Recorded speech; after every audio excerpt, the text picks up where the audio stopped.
नमस्कार दोस्तों, मैं परीक्षित सिंह स्वागत करता हूँ आप लोगों का अपने कैरियर कोचिंग क्लासेस और कंपटीशन क्लासेस में। और जीएस से जुड़े हुए कुछ प्रश्नों के बारे में देखेंगे। तो आपका सबसे पहला प्रश्न है कि संविधान संशोधन संविधान में उल्लिखित किस आर्टिकल या किस अनुच्छेद के द्वारा किया जाता है। आप सभी लोगों को पता है कि भारत का संविधान एक ऐसा संविधान है जिसमें कुछ भागों में आप संविधान संशोधन कर सकते हैं, जबकि कुछ में आप नहीं कर सकते।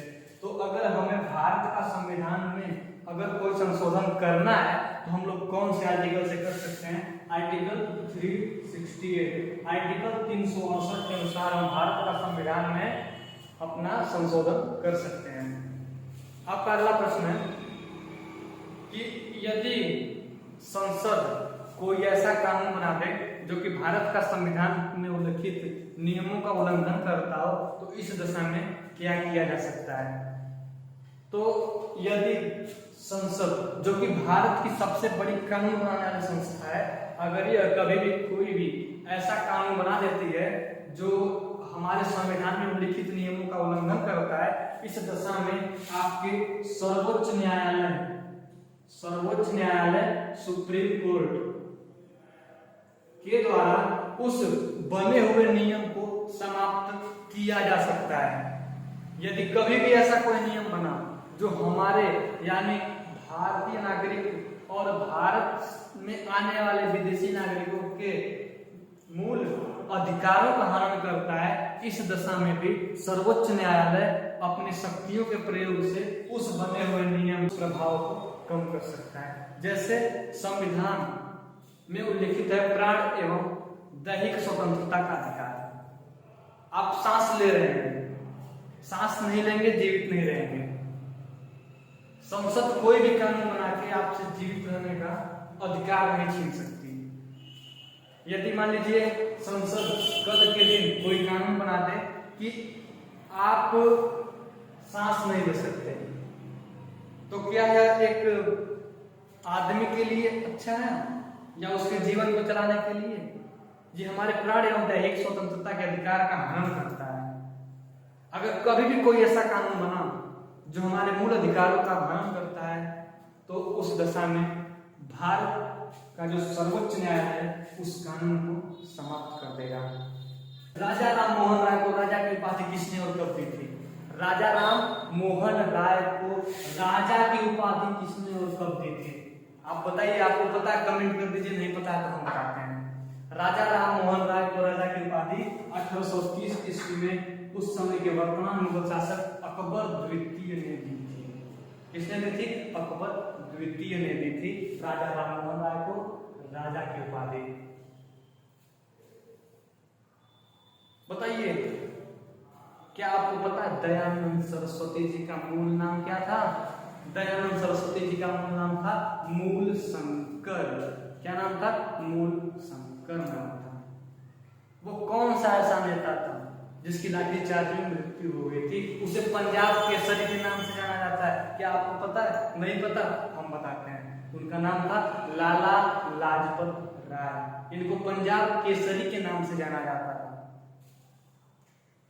अब अगला प्रश्न है आपका, जलियांवाला बाग हत्याकांड कब हुआ था? और जलियांवाला बाग हत्याकांड में या कहें तो उस समय इसका आरोपी कौन था? जलियांवाला बाग हत्याकांड कोई नहीं भूलेगा, हर हिंदुस्तानी को याद होगा।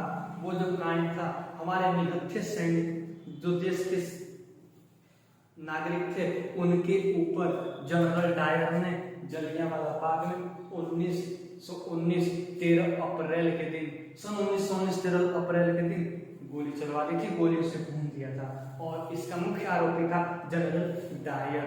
आपका अगला प्रश्न है, सैंडर्स की हत्या किसने की थी? सैंडर्स की हत्या आपके भगत सिंह ने की थी। आप बताइए, क्या आपको ये बात पहले से पता थी कि भारत में प्रथम सैनिक विद्रोह कब और कहां हुआ था? मैं बताता हूं, बहुत से कम लोगों को पता होगी इस भारत में प्रथम सैनिक विद्रोह कब और कहां हुआ था। आप लगता है आपको 1857 बैरकपुर से शुरू? नहीं, ये आपको गलत लगता है। पहला सैनिक विद्रोह 1806 ईस्वी में तमिलनाडु के वेल्लोर में हुई थी। प्रथम सैनिक विद्रोह तमिलनाडु के वेल्लोर में 1806 ईस्वी में हुआ था। क्या अब तक आपको ये बात पता थी? नहीं पता थी। अब आपको सबसे मुख्य बात बताते हैं। आपने सुना कि राल्फ फिंच, जॉन मंडेलहाल ये भारत आने वाले पहले अंग्रेज थे। राल्फ फिंच पहले भारत आया था। अब बताइए, अगर मैं कहूं कैप्टन विलियम हॉकिंस भारत आने वाला पहला व्यक्ति था, ये किंग जेम्स प्रथम का प्रतिनिधि था, यह हेक्टर रेड ड्रैगन नामक जहाज से भारत आया था। तो क्या मैं सही बोल रहा हूँ? हाँ दोस्तों, आप भी सही बोल रहे हैं और मैं भी सही बोल रहा हूँ, क्योंकि राल्फ फिंच भारत आने वाला पहला अंग्रेज था, मगर स्थल मार्ग से। मंडेलहाल भारत आने वाला अंग्रेज था, मगर स्थल मार्ग से। लेकिन बाद में जहांगीर के समय में एक captain William Hawkins, captain William Hawkins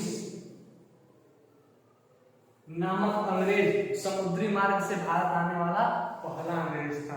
आपसे पूछा जाएगा समुद्री मार्ग से भारत आने वाला पहला अंग्रेज कौन था?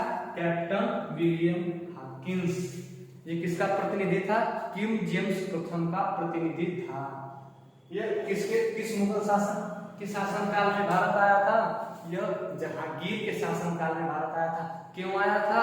यह अंग्रेजों की फैक्ट्री लगाने की आज्ञा लेने और भारत में व्यापार की आज्ञा लेने के लिए भारत में आया हुआ था। अब आपसे आगे पूछते हैं, अंग्रेजों की पहली अस्थायी फैक्ट्री कहाँ पर लगी थी? सबको पता होगा 1613 ईस्वी में सूरत में अंग्रेजों की फैक्ट्री लगी थी, लेकिन वो अस्थायी फैक्ट्री थी।